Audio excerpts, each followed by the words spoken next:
بسم اللہ الرحمن الرحیم۔ السلام علیکم معزز طلباء کرام، آپ سب کیسے ہیں؟ آج ہم موطا امام محمد کے سبق نمبر 291 کو پڑھیں گے۔ آج کے ہمارے سبق کا عنوان ہے مکروہ شرابوں کا بیان۔ آج کے ہمارے سبق میں ہم نے دو ابواب کے حوالے سے گفتگو کرنی ہے، اور آج کے ہمارے سبق میں جن ابواب کا ہم نے ذکر کرنا ہے ان میں سے پہلا باب ہے باب شراب البتع والغبیراء وغیر ذالک، کہ بدبودار اور جوار کی شراب وغیرہ کے احکام کے بیان میں یہ باب ہے۔ اور جو دوسرا باب ہے آج کی ہماری گفتگو کا، تو وہ ہے باب تحریم الخمر وما یکرہ من الاشربۃ، یہ باب ہے شراب کے خمر کے حرام ہونے اور وہ جو شرابیں مکروہ ہیں ان کے بیان میں۔ تو ہم نے دوسرے باب کے جو سے اپنے آج کے سبق کا موضوع بنایا، تو بہرحال ہم پہلے باب کو پڑھیں گے، اس کی احادیث پڑھ کے پھر دوسرے باب پر بھی کلام کرتے ہیں۔ امام محمد رحمۃ اللہ علیہ حدیث پاک لکھتے ہیں کہ اخبرنا مالک اخبرنا ابن شہاب عن ابی سلمۃ بن عبد الرحمن عن عائشة قالت سئل رسول اللہ صلی اللہ علیہ وسلم عن البتع فقال كل شراب اسکر فهو حرام۔ امام محمد رحمۃ اللہ علیہ آپ بیان فرماتے ہیں کہ امام مالک نے ہمیں ابن شہاب سے خبر دی ہے، اور وہ ابو سلمہ بن عبد الرحمن سے خبر دیتے ہیں، اور وہ حضرت سیدہ عائشہ صدیقہ رضی اللہ تعالیٰ عنہ سے بیان کرتے ہیں کہ نبی اکرم صلی اللہ علیہ وسلم سے بتا یعنی بدبودار جو شراب ہے اس کے بارے میں سوال کیا گیا، تو آپ نے فرمایا کہ ہر وہ شراب جو نشہ لائے وہ حرام ہے۔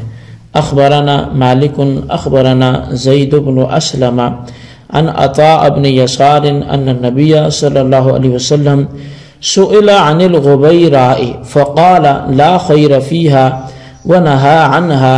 فسألت زیدا ما الغبیراء فقال السکرکۃ۔ کہ امام محمد رحمۃ اللہ علیہ آپ بیان فرماتے ہیں کہ امام مالک نے ہمیں خبر دی ہے، اور امام مالک کے حوالے سے وہ لکھتے ہیں کہ انہوں نے زید بن اسلم سے اور وہ عطا بن یسار سے بیان کرتے ہیں کہ نبی اکرم صلی اللہ علیہ وسلم سے جو غبیراء ہے اس کے بارے میں پوچھا گیا، تو آپ نے فرمایا کہ اس میں کوئی خیر اور بھلائی نہیں ہے۔ تو اب اس میں فرمایا کوئی خیر و بھلائی نہیں ہے، تو میں نے حضرت زید سے پوچھا کہ یہ غبیراء کیا ہے، تو انہوں نے کہا کہ جوار کی شراب کو یہ بولا جاتا ہے۔ تو بہرحال اس باب میں دو مختلف شرابوں کا جو ہے وہ حکم بیان ہوا ہے، تو اس حوالے سے آپ اس تفصیل جو ہے وہ اس سے پہلے سن چکے ہیں کہ انگوری شراب یعنی خمر وہ تو بالکل حرام بعین ہی ہے، اس کی قلیل و کثیر کے پینے میں حد لازم آتی ہے، اور یہ نجس بھی ہے، اس پر حد لگنے کے لیے نشہ کی کیفیت کا آنا وہ شرط نہیں ہے، لیکن اس کے علاوہ دیگر شرابیں پینے والے کو اس وقت حد لگائی جائے گی جب ان کے پینے سے نشہ ہو جائے، اس صورت میں یہ حرام بھی ہوں گی اور قابل حد بھی ہوں گی۔ تو مطلب یہ کتب فقہ میں آپ یہ چیز تفصیل سے پڑھتے ہیں کہ جو یہ شراب انگور والی ہوتی ہے تو یہ ایک قطرہ بھی اس کا یعنی اس میں نشے کی جو ہے وہ شرط نہیں ہوتی، تو نشے کی جس میں شرط ہو تو وہ غیر انگور کی شراب ہے۔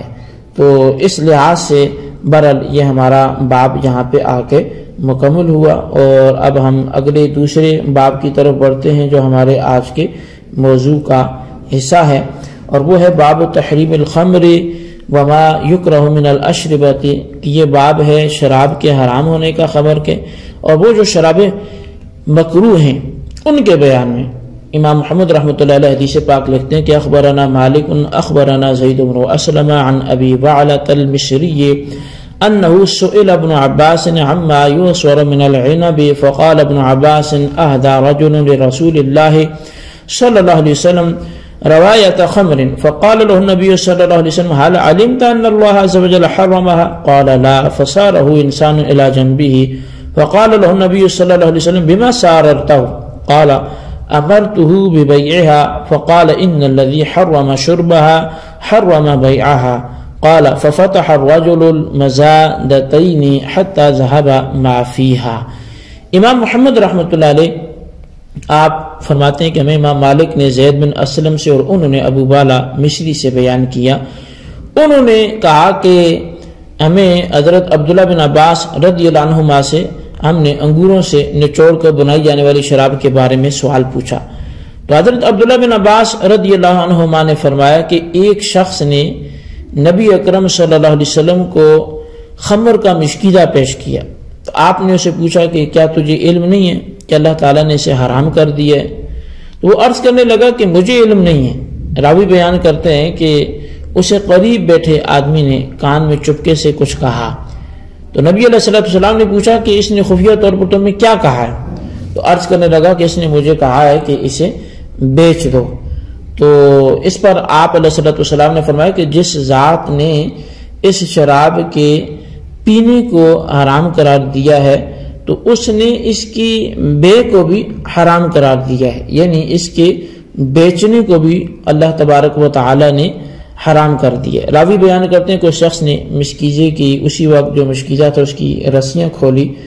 اور مشکیزے کی رسیاں کھول کر اس نے جو اگلا کام کیا وہ یہ کہ ہم نے دیکھا کہ اس برتن میں جتنی بھی شراب موجود تھی وہ ساری کی ساری اس نے بہا دی، تو یعنی وہ بہہ کے برتن خالی ہو کے شراب چلی گئی۔ اب اگلی حدیث پاک امام محمد فرماتے ہیں کہ اخبرنا مالک اخبرنا نافع عن ابن عمر ان رجلا من اهل العراق قال لعبد الله بن عمر انا نبتاع من ثمر النخل والعنب والقصب فنعصره خمرا فنبيعه فقال له عبد الله بن عمر انی اشہد اللہ علیکم وملائکتہ ومن سمع من الجن والانس انی لا آمرکم ان تبتاعوها فلا تبتاعوها ولا تعصروها ولا تسقوها فإنها رجس من عمل الشیطان۔ امام محمد رحمۃ اللہ علیہ فرماتے ہیں کہ ہمیں امام مالک نے حضرت نافع سے اور وہ ابن عمر سے بیان کیا کہ ایک عراقی شخص نے حضرت عبداللہ بن عمر رضی اللہ عنہ سے کہا کہ ہم لوگ انگور، کھجوریں اور گنا خریدتے ہیں، انہیں نچوڑ کر شراب بناتے ہیں۔ تو حضرت عبداللہ بن عمر رضی اللہ عنہما نے فرمایا کہ میں اللہ تعالیٰ اور اس کے فرشتوں اور جن و انس کو تم پر گواہ بناتا ہوں کہ میں تمہیں ایسا کرنے کا حکم دیتا ہوں کہ تم ان کی خرید و فروخت کرو، پھر انہیں نچوڑو، اور نہ ہی اس کے پینے کی اجازت دیتا ہوں کیونکہ یہ ناپاک اور شیطانی کام ہے۔ قال محمد وبهذا نأخذ ما کرہنا شربه من الاشربة الخمر والسکر ونحو ذلك فلا خیر فی بیعہ ولا اکل ثمنہ۔ امام محمد رحمۃ اللہ علیہ فرماتے ہیں کہ ہمارا احناف کا یہی مسئلہ ہے کہ جن شرابوں کا پینا حرام ہے، وہ خمر ہو یا کوئی دوسری شراب ہو، ان کے لین دین میں اور نہ ہی ان کی قیمت میں ہم کی بھلائی سمجھتے ہیں، تو مطلب ان کی لین دین بھی درست نہیں اور ان کی قیمت بھی درست نہیں ہے۔ اخبرنا مالک اخبرنا نافع عن ابن عمر قال قال رسول اللہ صلی اللہ علیہ وسلم من شرب الخمر فی الدنیا ثم لم يتب منها حرمها في الآخرة فلم يسقيها۔ امام محمد رحمۃ اللہ علیہ آپ بیان فرماتے ہیں کہ امام مالک نے ہمیں حضرت نافع سے خبر دی، وہ حضرت ابن عمر سے بیان کرتے ہیں کہ رسول اللہ صلی اللہ علیہ وسلم نے فرمایا کہ جس نے دنیا میں خمر پی پھر اس نے توبہ نہ کی، کل قیامت کو اس پر شراب جو ہے یہ حرام ہو جائے گی، اور وہ والی جو شراب ہے وہ شراب طہور ہے، وہ اسے نہیں پی سکے گا۔ اخبرنا مالک اخبرنا اسحاق بن عبد الله بن ابي طلحة الانصاري عن انس بن مالك انه قال كنت اسقي ابا عبيدة بن الجراح وابا طلحة الانصاري وابي بن كعب شرابا من فضيخ وتمر فاتاهم آت فقال ان الخمر قد حرمت فقال ابو طلحة يا انس قم الى هذه الجرار فاكسرها فقمت الى مهراس لنا فضربتها باسفله حتى تكسرت۔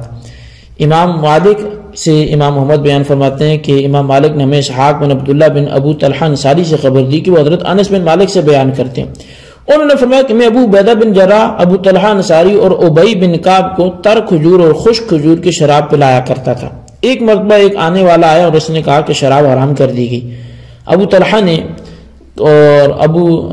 طلحہ نے سن کر حضرت انس کو فرمایا کہ اٹھو اور یہ مٹکے توڑ ڈالو۔ میں اٹھا اور تھوڑا ہاتھ میں لیا، اس کے نچلے حصے سے مٹکوں کو مارنا شروع کیا یہاں تک کہ انہیں توڑ دیا۔ قال محمد النقی عندنا مکروہ ولا ينبغي ان يشرب من البصر والتمر والزبیب جميعا وهو قول ابی حنیفہ والعامة من فقهائنا اذا كان شدیدا لیسکر۔ امام محمد فرماتے ہیں کہ نقی یعنی نچوڑا ہوا پانی ہمارے نزدیک مکروہ ہے یعنی حرام ہے، اور تر کھجور، خشک کھجور اور انگور کا نچوڑا ہوا پانی بھی حرام ہے، اور یہی قول امام اعظم ابو حنیفہ کا ہے جبکہ یہ شرابیں نشہ آور ہوں۔ تو بہرحال یہ کثیر آثار اور حدیثیں آپ کے سامنے بیان کی گئی، تو ان آثار کا خلاصہ تقریباً وہی ہے جو کہ ہم پہلے بھی پڑھ چکے ہیں، کہ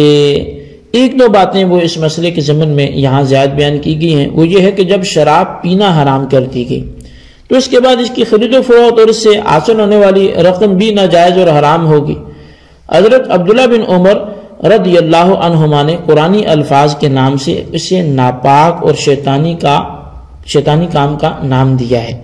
مزید فرمایا کہ دنیا میں شراب پینے والا قیامت میں جو اللہ تعالیٰ کی طرف سے اعزازی شراب دی جائے گی، شراب طہور جسے کہیں گے، تو وہ اس سے محروم ہو جائے گا۔ ہاں اگر شراب نوشی سے سچی توبہ کر لیتا ہے تو پھر اللہ تعالیٰ غفور الرحیم قیامت کے اس شراب طہور سے اسے محروم نہیں رکھے گا۔ آخر میں امام محمد رحمۃ اللہ علیہ فرماتے ہیں کہ شراب خواہ کسی قسم کی ہو اگر نشہ لاتی ہو تو حرام ہے، اس کی حرمت کے امام اعظم امام ابو حنیفہ رضی اللہ تعالیٰ عنہ بھی قائل ہیں۔ تو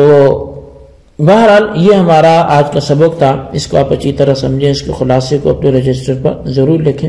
اللہ تعالیٰ سے دعا کرتے ہیں جو ہم نے پڑھا سنوں سے یاد رکھنے کی توفیق نصیب فرمائے، آمین بجاہ النبی الامین صلی اللہ علیہ وسلم۔